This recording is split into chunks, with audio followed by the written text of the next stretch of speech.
This is TWiT. This was a big week for content in other ways. Net neutrality fell, and almost exactly at the same time, on Monday, a judge ruled that AT&T could merge with Time Warner, and by Friday, it was a done deal. Comcast said, "Oh, ha!" and immediately made a $65 billion bid for 21st Century Fox. They were waiting to see if the AT&T Time Warner merger went through. This is a bad nexus. This is a bunch of, I thought Nilay Patel did a really good job on The Verge. He wrote that the court's decision to let AT&T and Time Warner merge is ridiculously bad. Yep. And I think he made a very strong case that the judge seemed to confuse pipes, platforms with content creators. And the judge, I understand the way law is written, it says, oh, you know, these are two independent vertical markets. There's no competitive issue here, so there's no reason they shouldn't merge. In fact, he placed no restrictions on their merger.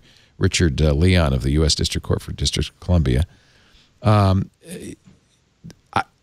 have to say, I've been pointing all week. I've been pointing out that at one time the movie companies owned all the movie theaters, and it was clearly bad. There was no independent movie industry because you couldn't get it shown anywhere. And we, as a nation, decided that that wasn't a good thing, and we broke them up. Yeah. This is, to me, exactly the same thing where the companies that distribute content are now owning the companies that make content. And that's going to be bad for the independents. Yeah.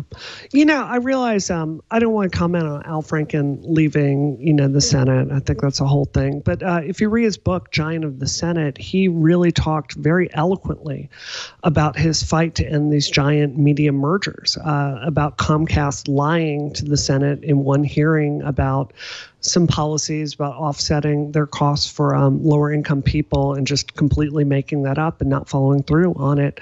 I think it's ridiculously anti-competitive. And the way I feel is, when I get to Congress, I'm going to do everything in my power to break these giant companies up. Good.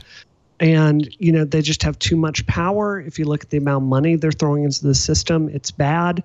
This is bad for United States innovation. It's bad for cybersecurity. It's bad in every possible way it could be bad, including consumers. And this is only going to get better if you vote people in that care about you more than they care about accepting money from these companies. So something's fundamentally got to change. And America's not going to get better on this path we're on. Yeah, $600,000 to Michael Cohen. That's a pretty good return on investment. Right? It should also be noted, and I'll disclose my significant other works in the AG's office, but New York is leading 23 states in the Attorney General Underwood, acting AG Underwood, is protesting this, and it's important to say the states are fighting this because you're talking about net neutrality. Net neutrality, the states have become the front line of defense for all of the reasons that you guys enumerated here, that this is bad for innovation, it's bad for big business, and it's bad for independent business, and it's certainly bad for consumers. And to have the states stand up and say, hey, look, we're a part of the conversation too, is incredibly important, because this is yet another roadblock, or at least the states represent a roadblock to this rollback. It was really no coincidence that on Monday, both net neutrality ended and AT&T got the go-ahead to merge with Time Warner. That's why AT&T, I would say. Now, Jeff Jarvis says on Twig, and he's a professional journalism, has a lot of interest in this, that this is really just old companies, old line distribution and media companies with their last gasp trying to hold on to the old business model. But I have to say, without net neutrality, when a company like AT&T owns a lot of content and doesn't own other content, there's nothing to stop them from saying, well, we'll give you access to HBO for free, no bandwidth cost, but we're going to charge you if you want to watch Netflix. That seems to me baldly anti-competitive. It hasn't happened yet, but I expect it will. And they'll do it with zero. By the way, they'll do it with zero rating, which is, it's hard to explain to normal people why saving them money is a bad thing. Yeah. Well, it doesn't even have to be consumer facing, at least to start, right? They can just have these shady deals between companies, right, and start having to charge Netflix more. And I mean, all of this stuff is really disheartening and really bad. And I don't know what we can do.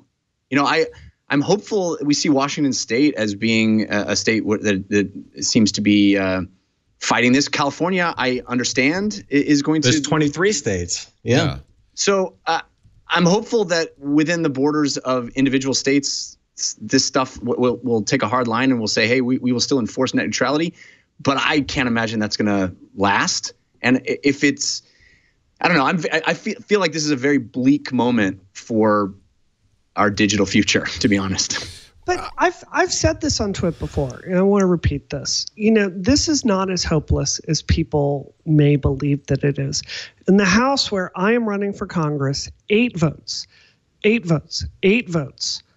run the table on all the technology policy there on a very specific committee. And then in the Senate, it's 15 votes run the table on all of that policy. So we don't have to get everyone in Congress to not take money from Verizon and AT&T. You just need to get enough of us that believe in these issues running for Congress and serving on those committees. You can change privacy, you can change net neutrality, you can get right to repair in there, you can get right to encryption. There are all these issues that we care about. They're so critical for a free republic that we can make a difference with. But it's like, I'm only one of 8 votes. I need other people, other engineers, other tech heads to run for office with me. And believe me, I would so much rather be making software right now. But, you know, this is the time where we have to stand up and save our future. So it's inconvenient. After TWiT last Sunday night, Ajit Pai published a op-ed piece, a commentary on CNET, saying, I support a free and open internet. He says, you don't understand that if we don't change these rules, you're not going to get investment in a better and faster internet. You're not going to see the better access that you want. You're not going to see rural internet progress. That it's important to give these companies a free hand so that they do invest in an improved internet. Please. Yeah. That's always worked historically. Please. Right. Yeah. You know, rural electrification only came because we mandated it. And it's the exact same with the internet. We can solve that in other ways. We can give tax incentives. There are 1,000 other ways to solve that problem that don't involve giving, you know, these telecom companies free reign over information to this degree. So no, try again. He says this approach will be very positive for consumers. For instance, recently I heard from a rural broadband provider in Vermont, VTEL, they wrote to say regulating broadband like legacy telephone service would not create any incentives for VTEL to invest in its network. It would have the opposite effect. And I'm sure he's heard the same thing from AT&T and Comcast and Verizon. And you know, I don't have any faith that this dude even believes it. Like, he doesn't even. You're right. You can feel that in the statement that he doesn't even believe what he's saying.